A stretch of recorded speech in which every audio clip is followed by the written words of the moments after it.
Assalamualaikum warahmatullahi wabarakatuh. Jumpa lagi di channel Jagat Kelana. Salam pecinta bonsai kelapa. Kali ini kita akan tunjukkan bagaimana cara membuat bonsai kelapa batok nungging dari awal teman-teman, dari bahan, dan bagaimana sih caranya mengamankan batok bonsai kelapa supaya tidak retak atau tidak pecah ketika kena sinar matahari. Teman-teman, ikuti, simak sampai selesai.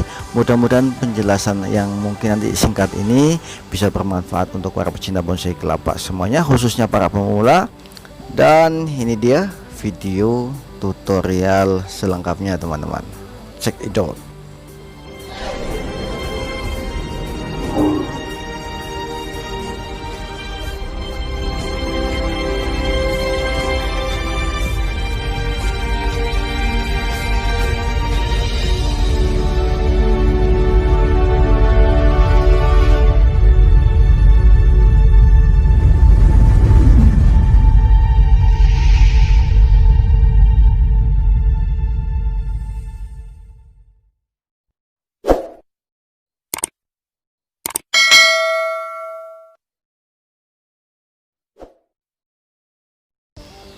Oke teman-teman semuanya, seperti biasanya subscribe bagi yang belum subscribe. Ingat, subscribe itu gratis teman-teman.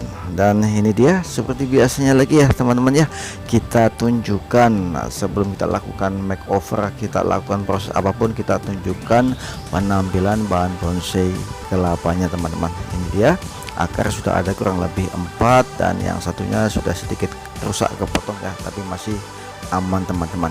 Dan kita akan lakukan proses pertama. Yang pertama adalah kita akan lakukan proses pengamanan terhadap batok bonsai kelapa supaya ketika kena sinar matahari, pada saat kita jemur, pada saat kita tempatkan ya di tempat yang terkena sinar matahari, batok bonsainya tetap aman, tidak retak atau bahkan sampai pecah teman-teman. Ini dia, kita lakukan proses pengecatan terhadap batok bonsai kelapa teman-teman. Kita bisa lakukan pengecatan atau pernis untuk mengamankan batok bonsai kelapa. Jadi alangkah baiknya sedia payung sebelum hujan. Jangan sampai kita menunggu retak, kita lakukan perbaikan terhadap batok yang sudah retak. Tetap yang namanya retak itu retak dan hasilnya akan sedikit berbeda teman-teman. Akan ada rusak, akan ada luka di hati kita, hehe. Dan ini dia, kita lakukan proses pengecatan tujuannya untuk mengamankan batok bonsai kelapa supaya aman ketika kena sinar matahari teman-teman. Jadi ketika bonsai kelapanya ya, walaupun tidak kena sinar matahari di siang bolong, walaupun sudah sampai sore ya, sinar matahari tersebut masih bisa memecahkan batok bonsai kelapanya teman-teman. Pengalaman pribadi sih saya sampaikan supaya teman-teman tidak mengalami apa yang saya alami teman-teman. Alangkah baiknya proses pengecatan ini sebelum akar tumbuh banyak teman-teman. Itu alangkah baiknya, tergantung nanti kita senggangnya. Kalau kita senggang bisa langsung kita lakukan proses pengecatan sebelum akar tumbuh banyak supaya mempermudah proses pengecatannya teman-teman. Dan kita bisa lakukan pengecatan atau pernis atau apa saja yang fungsinya untuk melindungi batok bonsai kelapa supaya ketika kena sinar matahari tidak pecah teman-teman. Dan setelah kita lakukan proses pengecatan, kita tempatkan di tempat yang teduh dulu teman-teman. Kita tempatkan di tempat yang ternaungi sinar matahari sampai menunggu catnya itu kering. Tujuannya apa? Supaya akar itu tidak kena sinar matahari langsung dan tidak kering akarnya teman-teman. Jadi usahakan kita tempatkan di tempat yang teduh dulu teman-teman. Dan ini dia hasilnya pengecatannya, sudah kinclong dengan warna merah hati.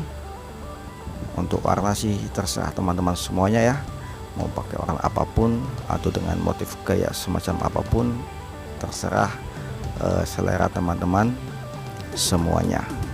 Ini dia setelah kita lakukan proses pengecatan teman-teman. Dan setelah kering teman-teman ya, ini kita tempatkan atau kita siapkan wadahnya atau potnya menggunakan media air teman-teman. Akan jauh lebih gampang ketika kita melakukan program ini batok bonsai nungging dengan menggunakan media air teman-teman.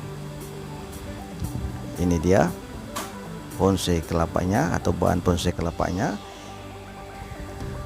Kain yang sudah kita basahi teman-teman ya, kita masukkan atau kita selipkan di bawah akar teman-teman. Kita selipkan, hati-hati supaya akar tidak patah. Kita selipkan sampai benar-benar masuk semuanya. Hati-hati supaya tidak pecah atau maksudnya supaya tidak patah akarnya teman-teman. Tujuannya apa? Kain ini akan meresap, akan menjaga kelembaban si akar supaya akar tetap dapat suplai air dari atau lewat kain ini teman-teman. Kemudian kita posisikan nungging teman-teman. Kita posisikan semacam ini, kita masukkan ke dalam wadah atau pot yang sudah kita isi air dengan bentuk semacam ini. Kita atur sedemikian rupa supaya posisi batok nunggingnya itu tetap aman, tidak goyang dan tidak sampai jatuh nantinya teman-teman. Ini akar itu dapat suplai air dari atau lewat kain teman-teman.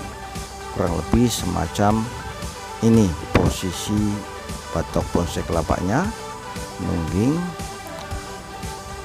Dan untuk membuat bonsai kelapa batok nungging, usahakan teman-teman ya yang minion batoknya atau yang kecil ukurannya. Kalau batok gede atau bonsai kelapa sayur yang batoknya gede, usahakan jangan menggunakan gaya semacam ini. Karena apa? Akan riskan, batok akan mudah lepas atau patah tunasnya teman-teman.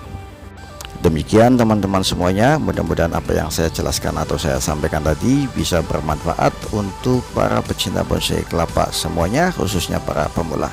Saya juga masih butuh masukan, kritikan, saran, silakan tulis di kolom komentar teman-teman. Like, share, and subscribe masih sangat saya butuhkan untuk kemajuan channel saya ke depan. Saya ucapkan banyak-banyak terima kasih untuk para pecinta bonsai kelapa semuanya yang sudah mensupport channel saya ini, dan saya akhiri. Wassalamualaikum warahmatullahi wabarakatuh. Salam pecinta bonsai kelapa. Bye bye. See you.